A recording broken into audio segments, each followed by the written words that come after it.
बोल दलिता, मनु राजभर, मनु राजभर, गुंड राजभर, गुंड राजभर, स्थानशाही पर जोर से बोल, जोर से बोल, महामानव डॉक्टर बाबा साहेब आंबेडकर, मनपा प्रशासन होश में आओ, अरे पालकमंत्री संजय शिरसाट होश में आओ, अरे मुख्यमंत्री होश में आओ, कमान आमच्या हक्काची, आम्ही कमान आमच्या हक्काची, महामानव डॉक्टर बाबासाहेब आंबेडकरांचा, अरे मनपा प्रशासन होश में आओ.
मुकुंदवाड़ी से लेकर चिकलठाना तक महानगर पालिका के जो आयुक्त है वो जातिवादी दृष्टिकोण रखकर कुछ कार्रवाई कर रहे हैं।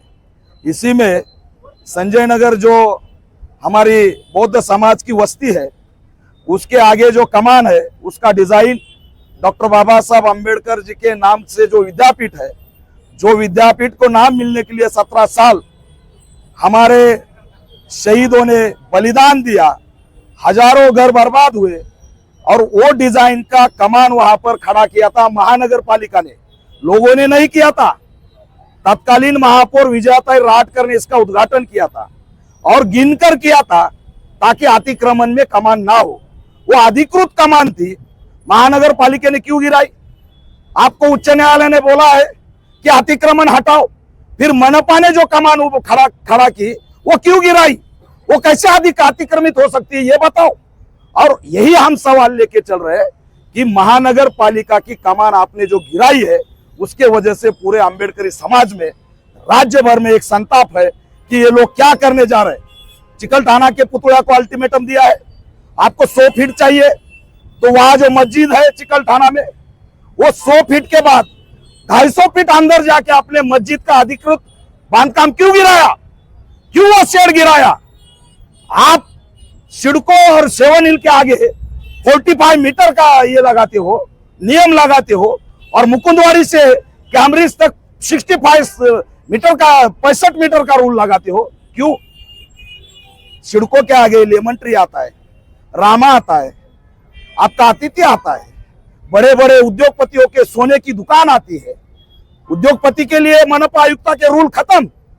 हम मांग कर रहे अगर विकास करना है आयुक्त तो बाबा से लेकर कैमरिज तक एक ही लाइन रखो 65 मीटर की। और पड़ेगांव क्यों चले गए? मुकुंदवाड़ी के बाद तुम क्यों 7 हिल में नहीं आए? तुम क्यों क्रांति चौक में नहीं आए? तुम क्यों आकाशवाणी में नहीं आए? पड़ेगांव हरसुल के तरफ क्यों गए? तुम्हारे रडार पर झोपड़पट्टी है, मुस्लिमों की बस्तियां है। आयुक्त तो तुम जातिवादी हो, यह ऐलान और आरोप करने में यहाँ आया हूं। सातारा में गए, बुद्ध विहार की मूर्ति उठा के लेके गए। शर्म आनी चाहिए।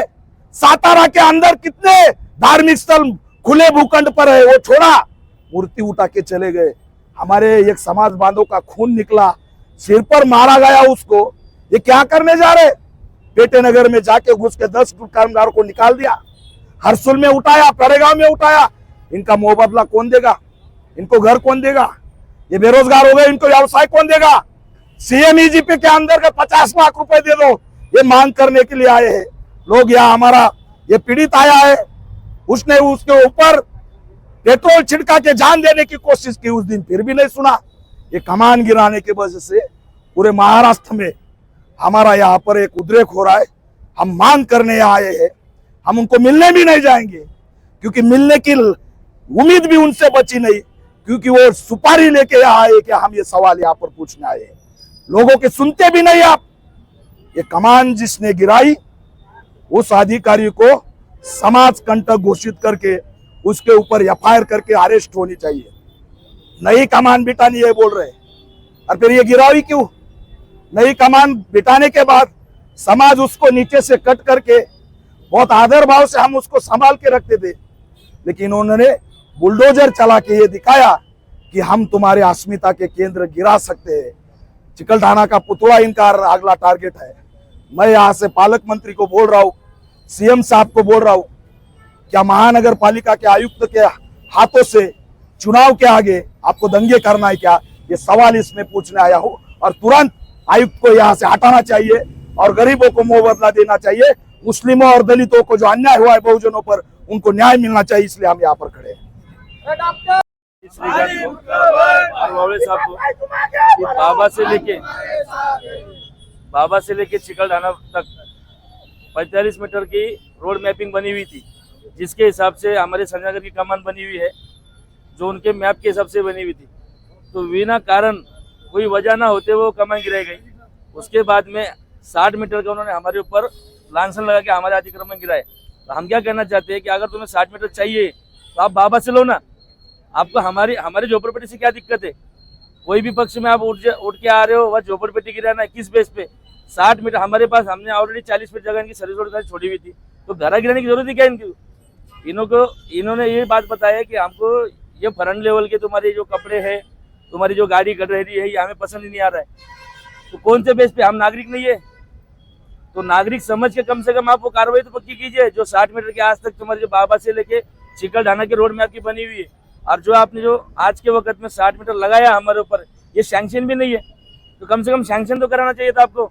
सैंक्शन करा के तभी कम से कम तामीर लाते। आप तो गुंडागिरी कर रहे हैं हमारे साथ में। किस बेस पे गुंडागिरी? घर पे आके बाल बच्चे थे हमारे अंदर, सीधा जेसीबी से आपने हमले करे। इसमें मैं बताना चाहूंगा आपको, मेरी बच्ची है, बच्ची रो रही है, छोटा बच्चा था 5 साल का, वो भी रो रहा है। जैसा मैं अकेला था वैसे मेरे यहाँ पे कम से कम 70 तो 75 घर थे, सब बाल बच्चे रो रहे थे। आज के वक्त में एक लेडीज के तो घर में भांडे, टीवी, फ्रिज सब दफन हो गया। हम उनको ये बोलना चाहते थे, कम से कम न्यायालय ने आपको अगर आदेश दिया है कि अतिक्रमण अतिक्रमण हटाओ, तो आप गिन लो ना। आपका जो रोड था बाबा से लेके चिकलठाने तक 45 मीटर का, उसके अगर अंदर हम रहते थे तो हमारा घर गिराना चाहिए था। आप नया कायदा लगा के तुरंत एक्शन ले रहे हो, किस बेस पे? हमारा पुनर्रोशन होना चाहिए। उसके बाद अगर आपको 60 मीटर के तामील कर रही है, तो जो आप 60 मीटर में लेना चाहते हो, तो हमको उस तरीके से जो हम व्यवसाय करते थे उसका मुआवजा देना चाहिए आपको।